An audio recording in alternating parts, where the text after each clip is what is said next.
sure you've gathered this from the title of the video alone, but today we're going to be conducting an oracle card reading for the month of July to assist with meditating on the closeout of the month of June. We're going to be using a beautiful deck created by Jessica Roux. This deck dives into the significance between different flora and fauna that are found within the woodlands, and it ties it in to our lives, the significance and symbolism behind things. Before we get too far into this, it should be noted that Luna is yet again laying next to me. Every now and then she'll let out an exasperated sigh, or she'll kick her feet and you'll hear her little claws clickety-clicking along the floor. But I just wanted to point out that she likes to sit right next to me while I record, and that makes my heart so happy. I set the book to the side before I was actually ready to, so we're going to bring this back over here and do a quick little reading on the different ways to do a reading. So these are the suggested spreads that the author recommends.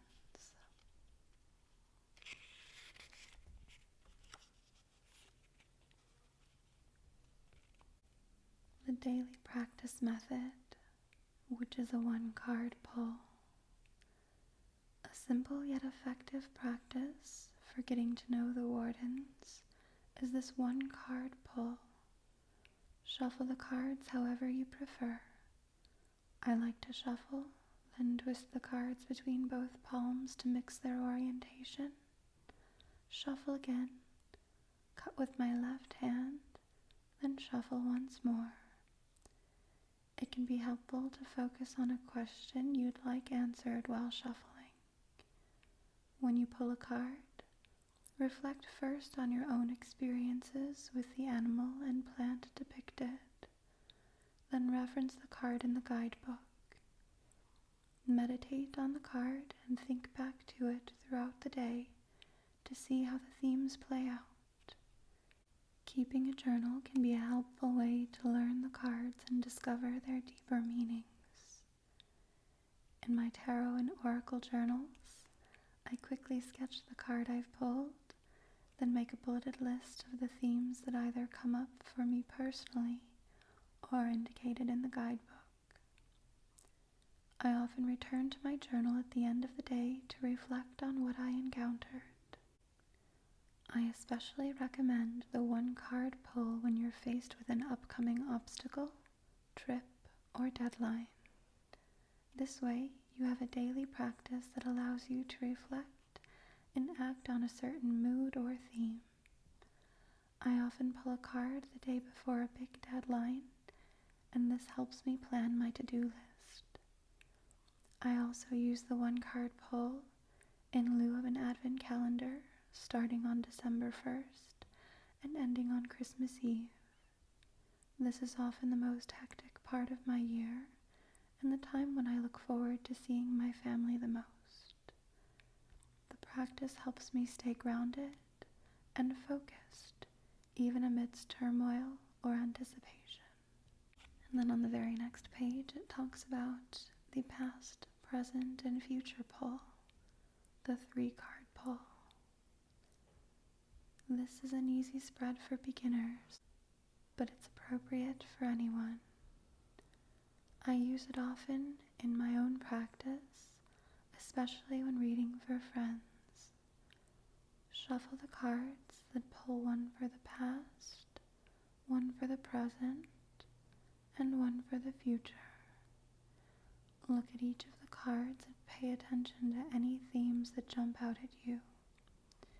Maybe you pulled 3 reptiles or 3 herbs. Maybe the cards are facing left toward the past, or maybe they have similar background colors. As you observe the cards, reflect on how you've grown, where you are now, and how you might build a better future. So as you see in this image below, the past will be on the farthest left, the first card that's selected. The second card will be the present, and the third card, the farthest to the right, will be the future.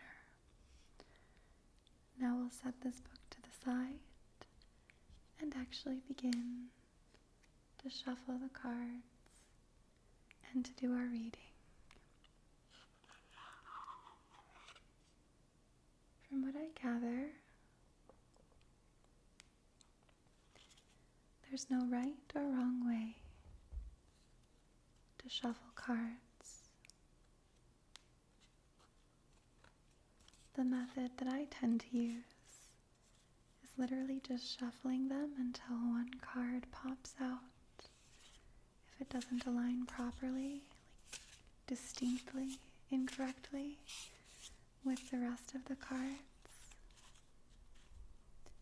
then that's the card I select and use for the reading. Okay, well, or if they just pop out like that. So I'm going to keep this one oriented the way it fell to the table. Try though I may to be graceful. I don't always succeed. And that's only awkward when you're actually trying to make a video that's relaxing in nature. But as this is something that we're turning to for guidance, to gear our brain and our energy toward, I'm just going to go with it. I think in another life, I would have probably just incorporated that into a blooper reel.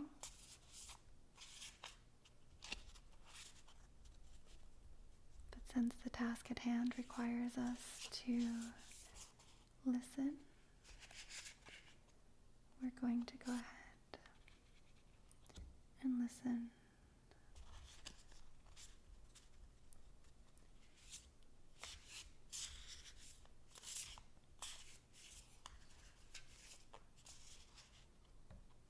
This will be our third card.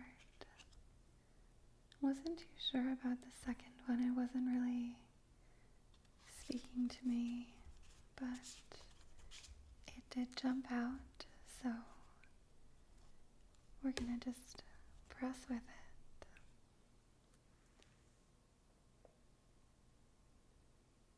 So what we do is we flip the cards over in the exact manner they've been presented to us.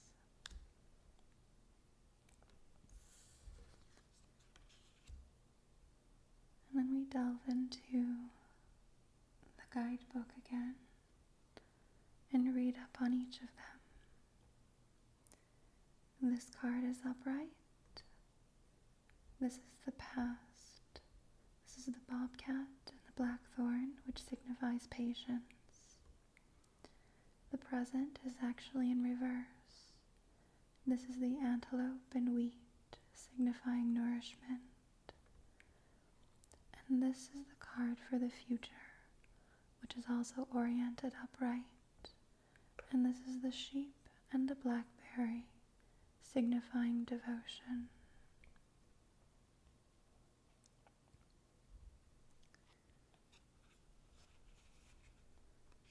Now we flip our way through the pages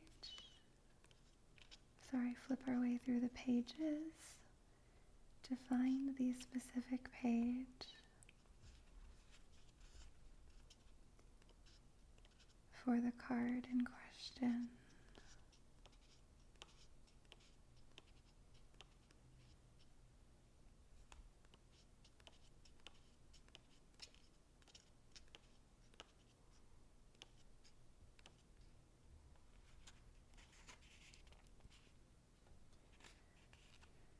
So for the past, the meaning is patience.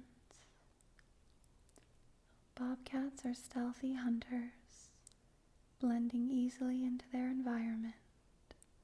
They are independent creatures who can wait for hours for their prey, pouncing up to 10 feet at the right moment. The blackthorn is a thorny shrub covered in bittersweet berries called sloes. Associated with overcoming obstacles, the blackthorn's sharp spines provide shelter to vulnerable animals. According to lore, if blackthorn berries are plentiful, the coming winter will be severe. Traditionally harvested in late autumn, sloes provide nourishment in the form of jams, wines, and other hearty treats with which to patiently pass a harsh winter.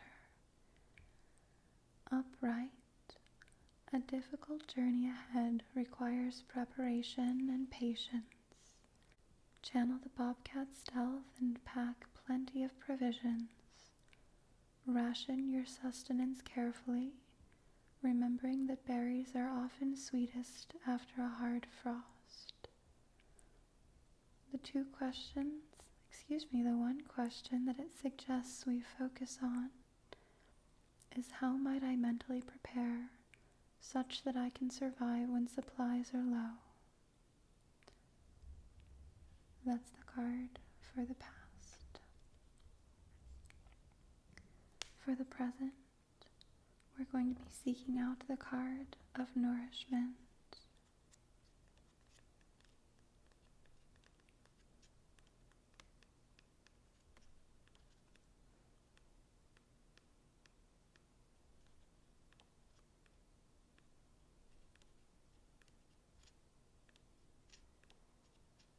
It's got to be in here somewhere.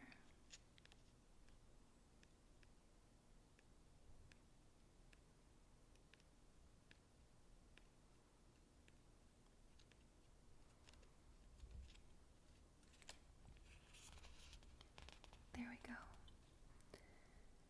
So for the present, antelope are associated with community. Traveling in large herds, they work together to detect predators, locate food, and care for the young and old. This way, the group supports the thriving of each individual. Likewise, the golden sheaves of wheat are ancient symbols of prosperity. A relatively easy grain to grow, store, and convert to flour, and a staple crop around the world. Wheat is closely associated with wealth and abundance. Together, the antelope and wheat call us to nourish ourselves and our communities. In reverse, you may be feeling neglected or overlooked. While you may be tempted to hide away, try to emulate the antelope, rarely without its pack. Your friends and companions can help nourish you back to vitality. The 2 questions to hone in on as you meditate and reflect. Who or what makes me feel nourished? What fills my proverbial cup? And for the future card, we're going to be seeking out the sheep and blackberry, which signify devotion.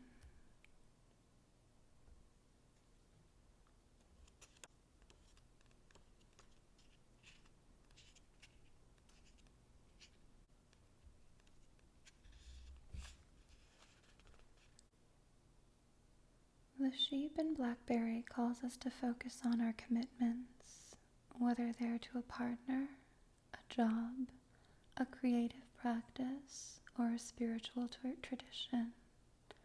Sheep are innocent and vulnerable and must be watched over and guided. Blackberries are symbols of protection with their large, brambling thorns. Their abundant fruit also symbolizes prosperity. Combining the energies of the two gives us a direction. Honor our promises, allowing them to fruit and flourish. Upright. In what people or practices do you find wisdom and stability? Remember to care well for those sources of guidance and protection. The question it suggests we hone in on is, how can I better care for my relationships, spiritual practices, or work?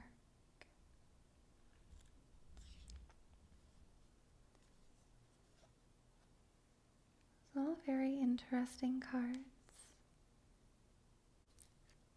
Worthwhile topics on which to focus and meditate. I kind of like the idea of maybe doing a monthly oracle card reading. Way back in the day, there was a whispering ASMR artist called Wise Woman Whispers, and she used to do something to that effect with tarot cards. And it was really the most soothing way to jump into a new month. I hope that you're well, and I hope that you rest wonderfully. I'll look forward to talking with you soon.